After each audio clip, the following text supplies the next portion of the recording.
സുഹൃത്തുക്കളെ, നമുക്ക് രാവിലെ ബ്രേക്ക്ഫാസ്റ്റിന് ചപ്പാത്തി ഉണ്ടാക്കാം. ഞാൻ ഈ പൊടി വാങ്ങിച്ച് കുഴച്ചാണ് ഇത് ഉണ്ടാക്കുന്നത്, അല്ലാതെ റെഡിമെയ്ഡ് വാങ്ങിക്കാറില്ല. അതായത് നമ്മൾ ചപ്പാത്തി പരത്തിക്കൊണ്ടിരിക്കുവാണ്. ഉണ്ടാക്കാൻ ഒരു പാനൊക്കെ വെച്ചിട്ടുണ്ട്. നമുക്ക് ഈ ചപ്പാത്തി ഉണ്ടാക്കിയെടുക്കാം. ഇനി നല്ല അടിപൊളി ഒരു വെജിറ്റബിൾ കറിയും കൂടെ ഉണ്ടാക്കാം. ചപ്പാത്തിയൊക്കെ അങ്ങനെ ഉണ്ടാക്കി കഴിഞ്ഞു. നമുക്ക് ഇത് വാങ്ങി വെക്കാം. അങ്ങനെ ചപ്പാത്തി ഉണ്ടാക്കി നമുക്കൊരു വെജിറ്റബിൾ കറി ഉണ്ടാക്കാം.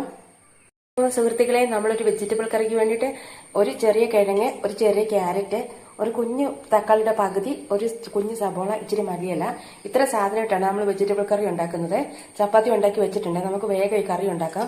കാരണം ഇപ്പൊ സമയം ഒരുപാടായി, എനിക്ക് ജോലിക്ക് പോകണം. നമ്മുടെ എണ്ണയൊക്കെ ഒന്ന് മൂത്തിട്ടുണ്ട്. ആദ്യം അരിഞ്ഞു വെച്ചിരിക്കുന്ന പച്ചക്കറി എല്ലാം ചേർക്കാം.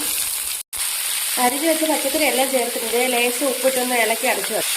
ലേശം ഉപ്പ് പൊടി ഇടാം. ഇത് നമ്മൾ വെള്ളമൊന്നും ചേർക്കുന്നില്ല. ലേശം മഞ്ഞൾ പൊടി ചേർക്കാം. 2 പച്ചമുളക് അരിഞ്ഞത് ചേർക്കാം. ഇനി ഇതെല്ലാം കൂടെ ഇളക്കി ഒന്ന് അടച്ചു വെക്കാം. ഇത് ഇങ്ങനെ എല്ലാം കൂടെ ഇളക്കി യോജിപ്പിച്ചിട്ടുണ്ട്. ഇതിനകത്ത് വെള്ളമൊന്നും ചേർക്കണ്ട. ഇത് അടച്ചു വെക്കാം.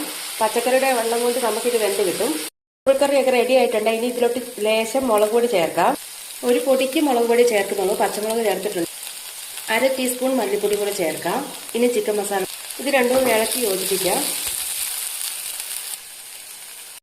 കുറച്ച് ചിക്കൻ മസാലപ്പൊടി കൂടി ചേർത്ത് ഇനി ഇത് അടച്ചെടുത്ത് ഒന്നുകൂടെ അടച്ചു വെക്കാതെ. അങ്ങനെ നമ്മുടെ വെജിറ്റബിൾ കറി റെഡി ആയിട്ടുണ്ട്.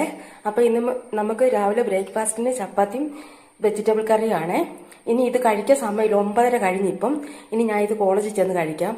അപ്പോൾ എല്ലാവർക്കും എൻ്റെ വീഡിയോ ഇഷ്ടപ്പെട്ടിട്ടുണ്ടെങ്കിൽ എല്ലാവരും എൻ്റെ ചാനലിനെ സപ്പോർട്ട് ചെയ്യണം. താങ്ക്